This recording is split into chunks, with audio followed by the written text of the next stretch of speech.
두려움을 선택하거나 약속을 선택하세요 라는 제목이에요.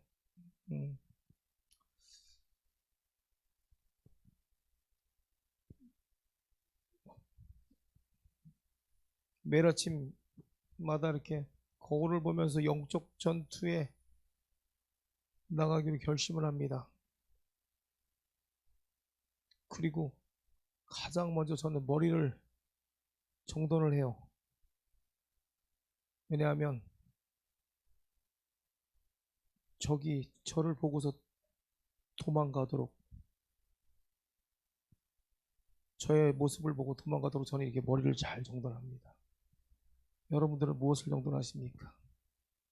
웃으려면 제대로 웃고 말려면 말고.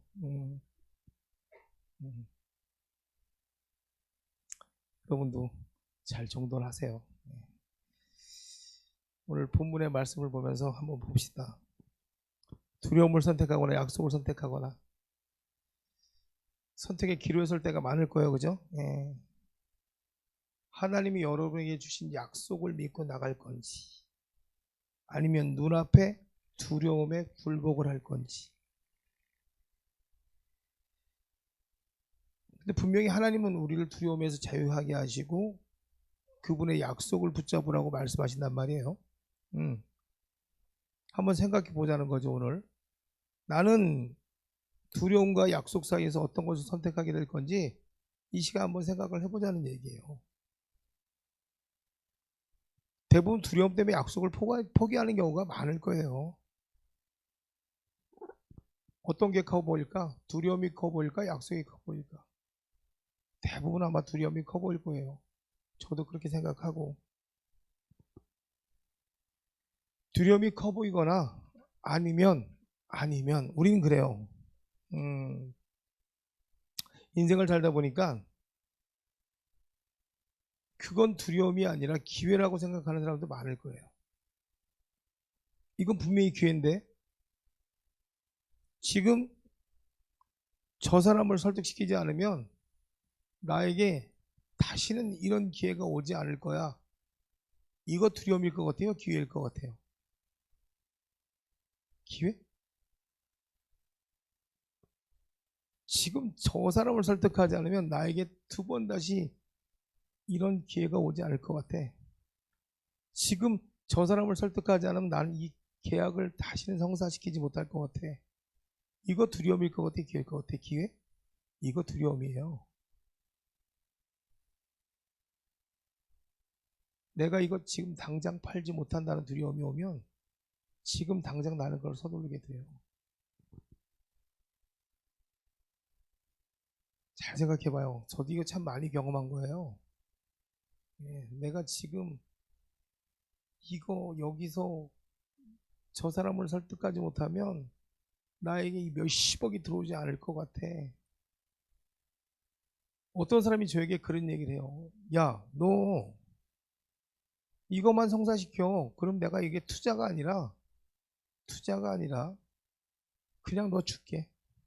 이게 진짜 있었던 일입니다. 그냥 이거 네가 성사시켜. 그러면 이거 나한테 황금 투자금 환수 안 해줘도 돼. 그냥 다 넣어 줄게. 기회죠. 기회가 아닙니다. 저는 그거를 성공시키기 위해서 죽도록 저는 뛰어다닙니다. 근데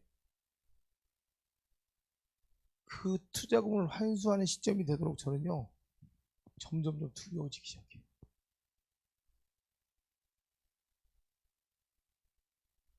그 기회를 잡으려고요 저는요 가진 수단과 방법을 다 쓰게 됩니다.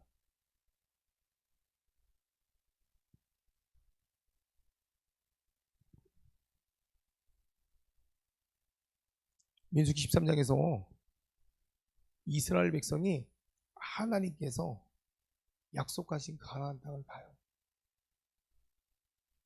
정탐하고 돌아와요. 약속하신 대로 적과 꿀이 흐르는 땅이에요. 근데 10명의 정탐꾼들이 그 땅에 대해서 얘기해요. 야, 거주민들이 강하고 성읍이 견고해. 그래서 두려움에 사로잡혀. 우리는 능히 올라가서 그 백성을 치지 못하리라.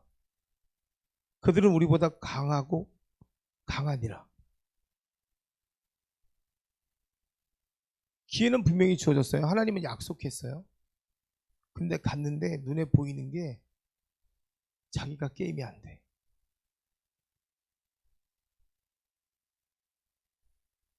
약속하신 분이 있는데, 주겠다고 약속하신 분이 있는데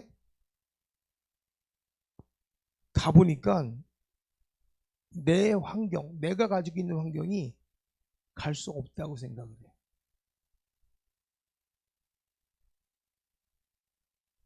앞에는 뭐냐면요, 야, 너 이거 성사시켜. 그러면 내가 없던 걸로 해줄게. 이건 내 능력으로 성사시키는 거고요. 이거는 뭐냐면요, 주시겠다고 약속한 분이 있어요. 내용이 틀려요. 앞에 전자는요, 네가 성사시켜. 뒤에 거는요, 주시겠다는 약속한 분이 있어요. 이건 100% 기회예요. 이건 약속이 픽스된 거고요. 뒤에 거는요, 네가 성사시키라는 거예요.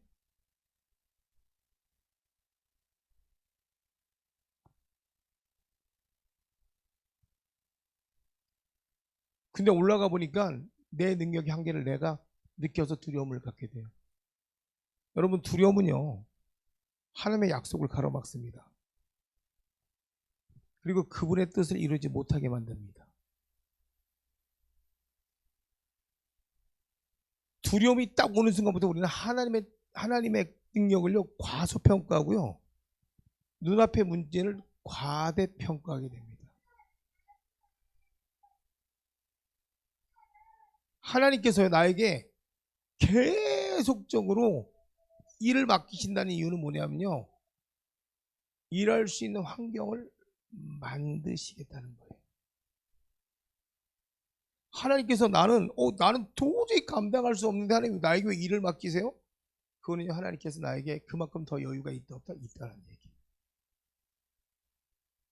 근데 나는 더 이상 아무리 바빠도 풀이 없어. 근데 왜 자꾸 일이 들어오지? 그때 한 번 더 생각해 봐야 돼요. 정말 일이 없는 걸지, 아니면 거기서 잘라내야 될 것이 있는 건지, 아니면 더 좋은 환경을 열어주실지를 분명히 생각해 봐야 돼요. 근데 미련한 사람들은요, 나에 대한 과소평가로 어떻게 한다고? 더 하면 나는 망할 것 같아. 내가 나 스스로를 평가해 버린다는 거야.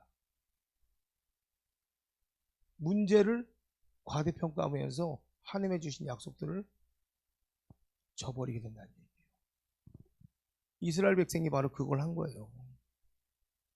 주신다, 하나님 분명히 주신다 그랬는데 눈앞에 두려움으로 무릎을 꿇어버린 거예요. 그러니까 더 이상 도전을 못 하는 거예요. 하나님 나에게 더 많은 일을 주고 더 많은 환경을 열어갈 때는 어떻게 하면 될까요? 하나님, 여기서 더 내가 무엇을 하면 될까요?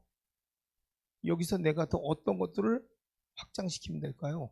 여기서 내가 더 어떤 것들을 지혜롭게 풀어가면 될까요? 물어야 돼요. 과감하게 물어야 돼요. 지금 나에게 요청하고 계시는 게 뭘까요? 그때 하나님의 약속이 나를 통해 이루어지기 시작해요.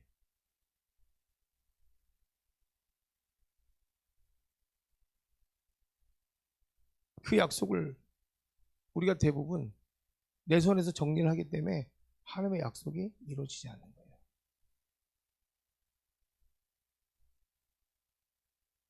다음 단계로 넘어가야 되는데 다음 단계로 못 넘어가요. 그러니까 뭐예요? 거기서 끝나버려요.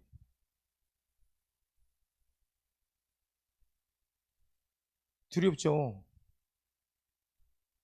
처음 가는 사람들은요, 그게 두렵습니다. 왜? 한 번도 안 가봤거든. 한 번도 안 가봤거든. 왜? 나 혼자서 감당하던 것이 갑자기 많아졌어. 갑자기 커졌어. 당연히 두렵죠. 그럴 때는 하나님께 물어야죠. 내가 무엇을 해야 할지.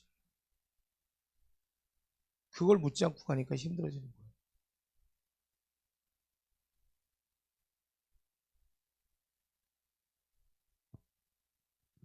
우리는 가장 많이 실수하는 게 바로 그거더라고요. 가장 많이 놓치는 부분이 바로 그거더라고요. 저도 그랬어요. 저도 가다가 보면은 일이 너무 커져요. 이거 내 거 아니겠지. 왜 제가 감당할 수 있는 사이즈가 아니니까 이건 당연히 내 게 아니겠지라고 포기를 합니다. 그런데 가다 보니까 도울 수 있는 사람들이 옆에 있다는 걸 잃어버리게 되는 거예요.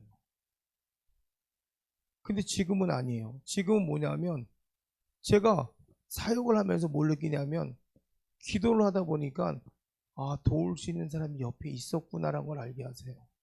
그래서 지금은 저는요, 제 일이 커지면 커질수록 하나님께 무엇을 묻냐면 누구에게 가야 돼요? 어떤 사람에게 이 일을 맡기면 되나요? 저는 이 일을 과감하게 포기할 수 있어요. 하나님, 이거 제 몫이라고 생각하지 않아요. 그러고 던져버려요. 그러면 하나님이 제 몫일 때는요, 도울 수 있는 사람을 일로 보내고요, 제 몫이 아닐 때는 이것을 그냥 던지게 하세요.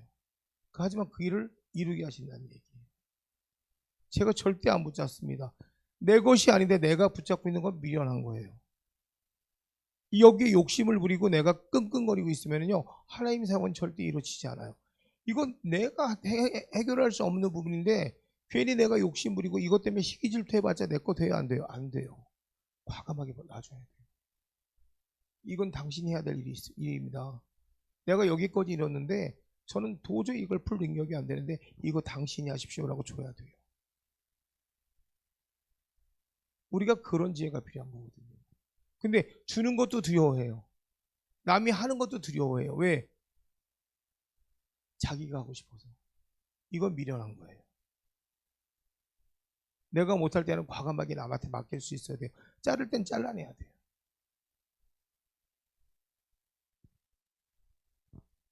약속을 아는 사람들은 일을 할 때요, 정확하게 자릅니다. 약속을 모르는 사람들은요, 지지분하게 끝까지 붙잡고 있습니다. 내 거라고 생각하고. 두려움에 사로잡힌 사람들은 못 가요. 그런데 여호수아하고 갈렙은요, 우리가 곧 올라가서 그 땅을 취하자 능히 이리라. 민수기 13장 30절 말씀이죠. 약속을 아는 사람들은요, 그 약속을 믿기 때문에 올라갈 수 있어요.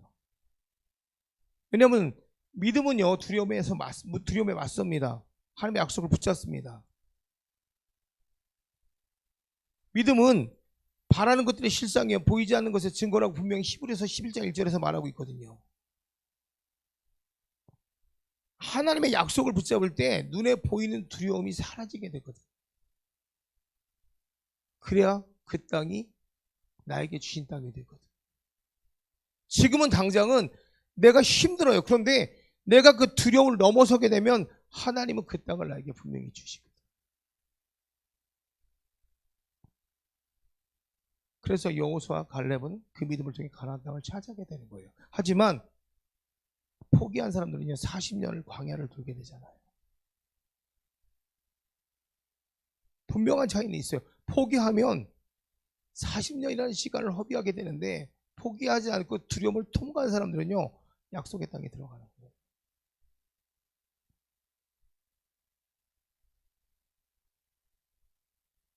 포기하는 사람은 돌아요. 그만큼 돕니다. 근데 포기하지 않는 사람은 하나님 안에서, 그리스도 예수 안에서 그 최고를 받게 돼 있어요.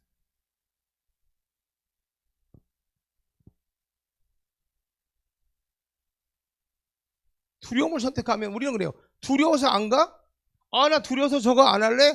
그러면 자유할 것 같아요. 두려움을 선택해도 40년 돌아야 돼요. 근데 두려움을 넘어서면 바로 약속의 땅이에요.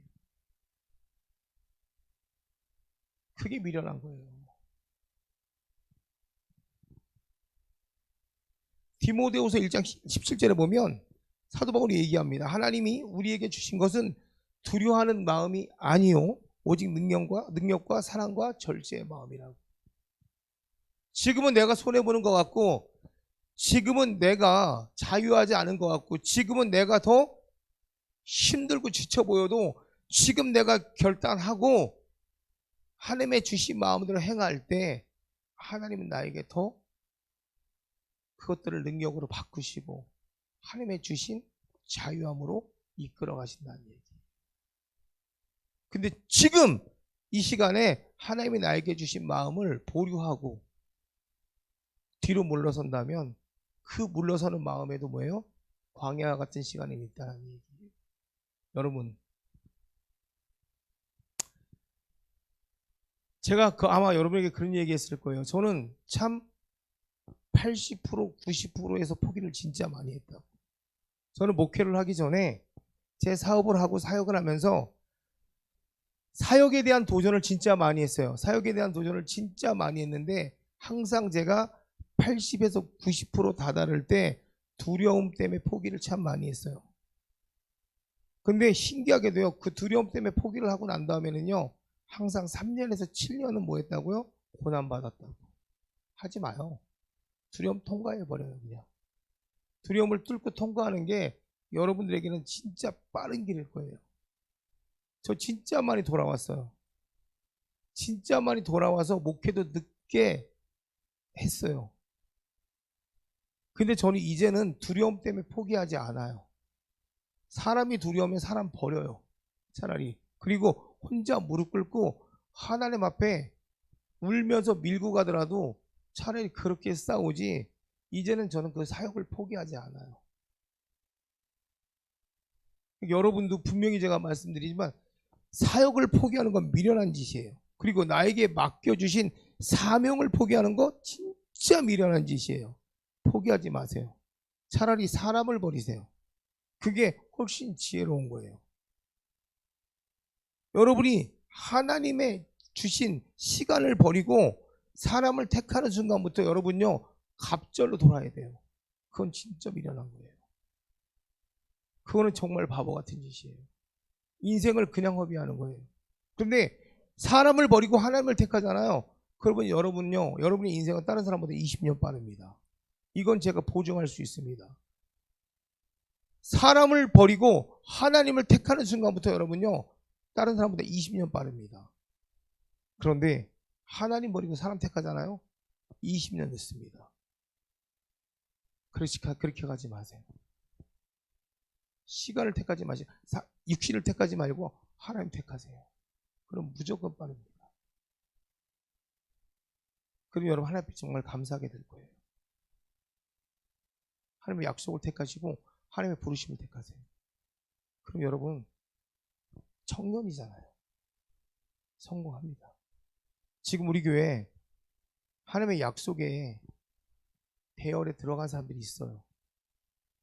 그리고 약속의 대열에서 분명히 하나님의 축복 가운데 지금 올라가고 있는 사람들이 있습니다. 저는 믿습니다. 그리고 그들이 조금만 지혜로우면 그 택감 속에서 뭐예요? 더 크게 성장합니다. 사철의 열매를 맺는 나무가 됩니다. 저는 그 믿어요. 그러니까 여러분 여기서 한 걸음만 더 전진하시고 한 걸음만 더 지혜롭게 하나님 보세요. 그러면요 놀라운 역사들이 일어나기 시작할 거예요. 하나님의 약속을 택하세요. 약속. 그러시길 예수 이름으로 간절히 축원드립니다.